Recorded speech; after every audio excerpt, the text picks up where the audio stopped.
আজকে আমরা অ্যাগ্লোনিমার যে সমস্ত ভ্যারাইটিগুলো রয়েছে, অনেকেই বলে যে এই সমস্ত গাছের চারা কি করে তৈরি করব। তো আমরা অ্যাগ্লোনিমার চারা কিভাবে বসাবেন আপনারা এবং সেখান থেকে কি করে চারাগুলি সাকসেসফুলি পাবেন, সেই সমস্ত বিষয় নিয়ে আজকের বিস্তারিত আলোচনা।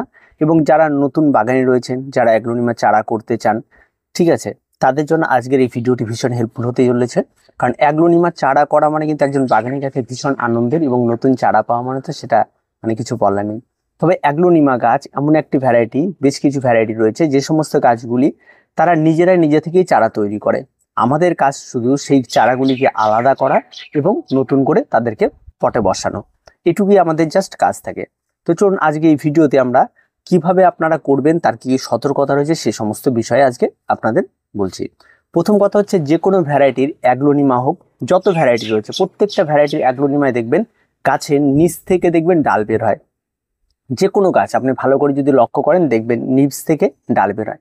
যে সমস্ত ডালগুলি বের হচ্ছে সেই সমস্ত ডালগুলিকে আপনাকে একটু অপেক্ষা করতে হবে এবং ডালগুলিকে বড় হতে দিতে হবে, যেন ডালের মিনিমাম একটা পাতা বের হয়। এই বিষয়টা কিন্তু অবশ্যই খেয়াল রাখতে হবে। তার সঙ্গে সঙ্গে ডালের সঙ্গে যেন নতুন রুট থাকে, সেই বিষয়টাও কিন্তু খেয়াল রাখতে হবে। আপনি যে ডালটি থেকে চারা তৈরি করবেন বা যেই গাছটা থেকে সেপারেটেড ভাবে চারা তৈরি করবেন, সেটাতে কিন্তু এই বিষয়টাই খেয়াল রাখতে হবে। এটা কিন্তু কোনো গাছের ডাল কেটে বালিতে বসিয়ে চারা তৈরি করা না। এটা মূলত যে বিষয়টা থাকে, এটা হচ্ছে একটা সেপারেট পদ্ধতিতে চারা তৈরি করা হয়। এই সমস্ত গাছগুলি নিচ থেকে ডাল বের হয়, যে সমস্ত ডালগুলি বের হয় সেই সমস্ত ডালেও শিকড়ি থাকে অলরেডি। এরা একটা নতুন চারা পরিণত হয় এবং তারপরে সেখান থেকে তৈরি হয়। এবার আমরা কি করব, এখানটায় সেপারেট করার জন্য আমাদের সবার প্রথমে যে জিনিসটা প্রয়োজন সেটা হচ্ছে একটা ধারালো ব্লেড। একদম নতুন ধারালো ব্লেড, বা যে কাঁটাটি নেবেন সেই কাঁটাটি ভালো করে পরিষ্কার পরিচ্ছন্ন করে নেবেন, যাতে কোনো রকম ফাঙ্গাল বা কোনো কিছু আক্রমণ না ঘটে, যেহেতু আপনার পছন্দের গাছ এটি। এবার দেখবেন গাছের গোড়ার দিকে যে নতুন নতুন যে সমস্ত ব্রাঞ্চগুলি বেরিয়েছে সেগুলি আস্তে আস্তে করে টবের মাটিগুলিকে সাইড করবেন। সাইড করে ঠিক একেবারে গোড়ায় চলে যাবেন, যেখান থেকে নতুন ব্রাঞ্চগুলি বেরিয়েছে এবং রুটটি রয়েছে, সেখান থেকে হালকা করে আপনাদের ব্লেড দিয়ে কেটে নিতে হবে। কাটার সময় অবশ্যই খেয়াল রাখবেন, যেটা কাটবেন বা আলাদা করবেন সেই জায়গাটিতে কিন্তু অবশ্যই অ্যান্টিফাঙ্গাল ইউজ আপনাদের করতে হবে। এভাবে আপনারা, আমি এখানটায় 3-4টে নিয়ে নিয়েছি, প্রত্যেকটা থেকে আমি একটা একটা করে কেটে নিচ্ছি, কেটে নিয়ে আলাদা করছি। তবে সবচেয়ে বেস্ট হয় যে কোনো চারা আপনি সবসময় যেন দুটো বসাবেন। যদি ডাল দুটো পেয়ে যান তাহলে দুটো করেই বসান, আর যদি না পান তাতে কোনো অসুবিধা নেই। তবে এই যে চারাগুলি আমরা করছি, এই চারাগুলি কিন্তু প্রত্যেকটাই কিন্তু তৈরি হওয়া চারা, এদেরকে আলাদা করে নিয়ে আমরা নতুন মিডিয়াতে আমরা বসাবো। এখন বিষয় হচ্ছে, নতুন মিডিয়াতে আমরা যখন বসাবো তখন কি করব। আপনাদের একদম সিম্পল ফান্ডা, একদম 50% মাটি নেবেন আর 50% বালি নেবেন। এই দুটো একটা মিক্স করবেন। মিক্স করে এর মধ্যে আপনারা এই মাটির মধ্যে সামান্য পরিমাণ ভার্মি কম্পোস্ট আপনারা মিশিয়ে দেবেন। মিশিয়ে দিয়ে একটা মাটির মিশ্রণ তৈরি করে, সামান্য পরিমাণ বললে 1 মুঠোর মতো ভার্মি কম্পোস্ট মিশিয়ে দেবেন। মিশিয়ে দিয়ে একটা মাটির মিশ্রণ তৈরি করে ছোট্ট ছোট্ট পট হোক, সেগুলি যেগুলিতে চারা হয় সেগুলি ছোট ছোট পট হোক, বা একটা বড় টবের মধ্যে নিয়ে তার ভেতরে এগুলিকে বসিয়ে দিলেন। এভাবে হয়। বা আপনি প্রত্যেকটা টব আলাদা করে নিন, যে প্রত্যেকটা গাছের আলাদা আলাদা টব, কারণ এর অ্যাকচুয়াল চারাই নতুন করে বসানোরই বিষয়। তাদেরকে বসিয়ে দিন। বসিয়ে দিলে দেখবেন যে এই যে মাটির মিশ্রণটা হলো সেটাতে আপনারা বসিয়ে দিতে পারেন। আর যদি আপনার কাছে এই সমস্ত মাটির মিশ্রণ না থাকে, তাহলে আপনি 50% মাটি, 50% পাতা পচা, 50% বালি দিয়ে একটা স্যাকুলিনিটি মিশ্রণ তৈরি করছে, এটাতেও করতে পারেন। আমি যেমন, আমার কাছে এই মুহূর্তে বালি, মাটি কোনো কিছু নেই, তার জন্য আমি কি করব, এখানটা আমি ঘেঁস নিয়ে নিচ্ছি। আর ঘেঁস নিয়ে নিচ্ছি 50%, কাঠ কয়লা নিয়ে নিচ্ছি। কাঠ কয়লা একদম ছোট ছোট গুঁড়ো গুঁড়ো গুঁড়ো নেবো, আর ঘেঁসটাও ঠিক তাই, দুটো নিয়ে নেবো। দুটো মিক্স করার পরে এর মধ্যে আমি ভার্মি কম্পোস্ট অ্যাড করে দেবো সামান্য, আর কিছু পাথরের কুচি যদি ছোট ছোট থাকে সেগুলো অ্যাড করে দিব। এতেও তেমন কোনো রকম কোনো অসুবিধা নেই, এতেও কিন্তু সুন্দরভাবে চারা, কারণ আমার প্রথম কথা হচ্ছে প্রথম অবস্থায় চারা তৈরি করা।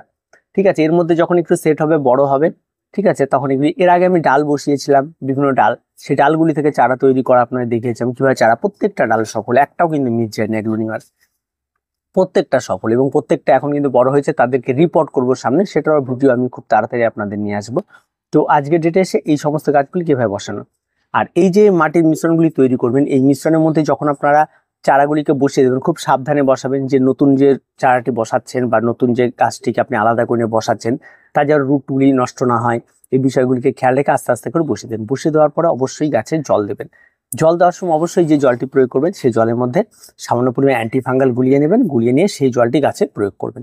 প্রয়োগ করার পরে এবার আপনাকে কাজ কি, যে এই যে নতুন নতুন চারাগুলি আমরা বসালাম প্রত্যেকটা, সেই গাছগুলিকে একটা নির্দিষ্ট সময়ান্তর আপনাদের রেখে দেওয়া, যাতে গাছে কোনো রকম কোনো সমস্যা না তৈরি হয়। গাছ লাগিয়ে দেওয়ার পর গাছগুলিকে হালকা রোদ হালকা ছায়া লাগে এমন একটি জায়গা আপনারা বেছে নেবেন।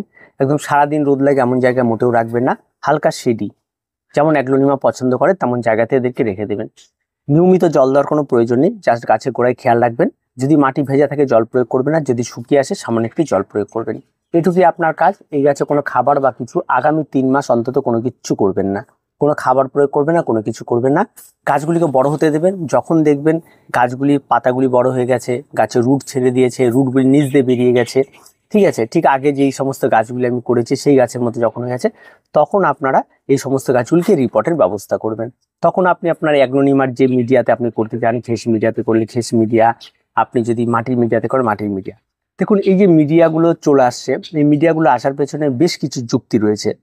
প্রথম কথা হচ্ছে আমাদের ওয়েদার যেমন চেঞ্জ হচ্ছে, ঠিক তার সঙ্গে সঙ্গে গাছও তার নিজের বৈশিষ্ট্য চেঞ্জ করে ফেলছে।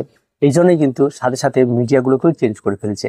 আজ থেকে যদি আমরা অনেক দিন আগে চলে যাই, শুধু মাটিতেই সুন্দর গাছ হতো, তেমন কোনো কিছু লাগতো না। তারপরে ধীরে ধীরে গাছ তার বৈশিষ্ট্যগুলোকে চেঞ্জ করছে, গাছ হাইব্রিড হচ্ছে, তার সয়েল মিডিয়াও চেঞ্জ হয়ে যাচ্ছে। এভাবে ধীরে ধীরে ধীরে ধীরে কিন্তু সমস্ত কিছু চেঞ্জ হচ্ছে। আগামীতে হয়তো আমরা এমন কিছু গাছ পাবো বা এমন ইনডোর প্ল্যান্ট পাবো যেগুলি সয়েললেস। কারণ ভাবনা চিন্তাটা এমন করা হচ্ছে যে মাটির তো অভাব, মাটি ছাড়া কি করে বাগান করা যায়, সেই ভাবনা চিন্তাটা কিন্তু দিনের পর দিন আসছে এবং গাছগুলিকে সেভাবেই তৈরি করে নেওয়া হচ্ছে। তাই বিভিন্ন ধরনের মিডিয়া হতে পারে, বিভিন্ন ধরনের মিডিয়াতে আপনি রিপোর্ট করতে পারেন, তাতে কোনো রকম কোনো অসুবিধা নেই। আর শুধুমাত্র এই সমস্ত চারাগুলি তৈরি করার ক্ষেত্রে এই বিষয়গুলিকে আপনি নজর রাখুন।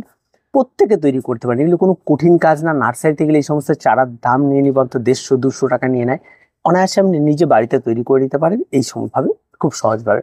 তার কিছু বলার নেই। আজকে এ পর্যন্তই, দেখা হচ্ছে পরবর্তী ভিডিওতে। প্রত্যেকে ভালো থাকবেন, প্রত্যেকে সুস্থ থাকবেন, আর চ্যানেলটিকে অবশ্যই সাবস্ক্রাইব করে রাখবেন।